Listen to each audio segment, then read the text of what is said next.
Il y a plusieurs habiletés qui sont extrêmement importantes en vélo de montagne. Et être capable de monter des pentes abruptes comme celle-ci en est une. On s'apprête d'avoir un extrait où justement on voit la bonne méthode pour gravir une pente abrupte.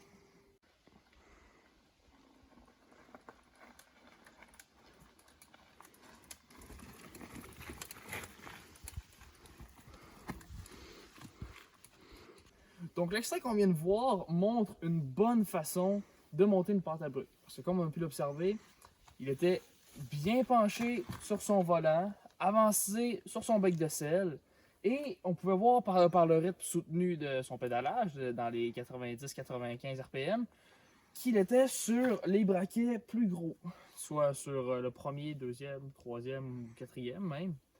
Donc il était capable de pédaler un rythme soutenu tout en gardant la bonne position et en étant capable de passer par-dessus les obstacles.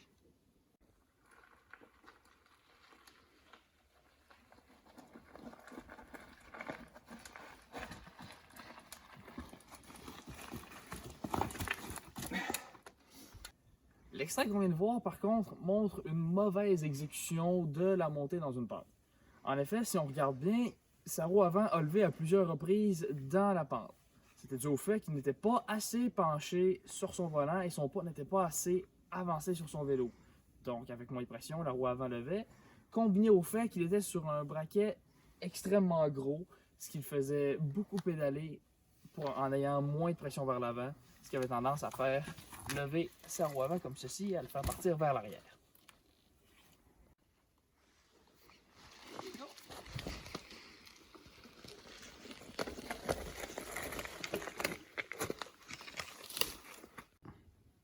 On voit bien ici comment cette personne va tomber par en arrière de son vélo s'il ne se tient pas bien accroupi sur son guidon.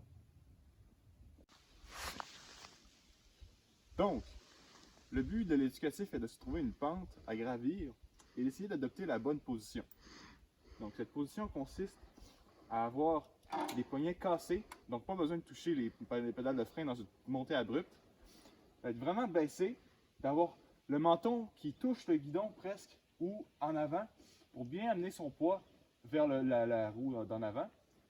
Puis peut-être s'imaginer d'avoir un assiette ou un verre sur le dos pour qu'il tienne.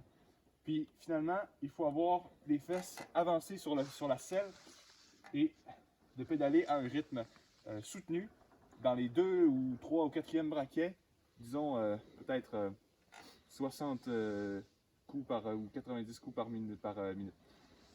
Donc, bonne chance. Donc, ce qu'on vient de montrer, c'était une façon de monter les côtes qui se trouve à être assis sur le siège, mais il existe aussi les montées en danseuse, dans lesquelles on est debout, qui exigent plus d'énergie, mais des fois, quand on est mal pris dans une pente, ça peut être quelque chose qui est naturel et efficace à faire et qui est la bonne chose à faire. Mais c'est pas ce qu'on recommande si vous voulez avoir une exécution qui est fluide puis qui est constante.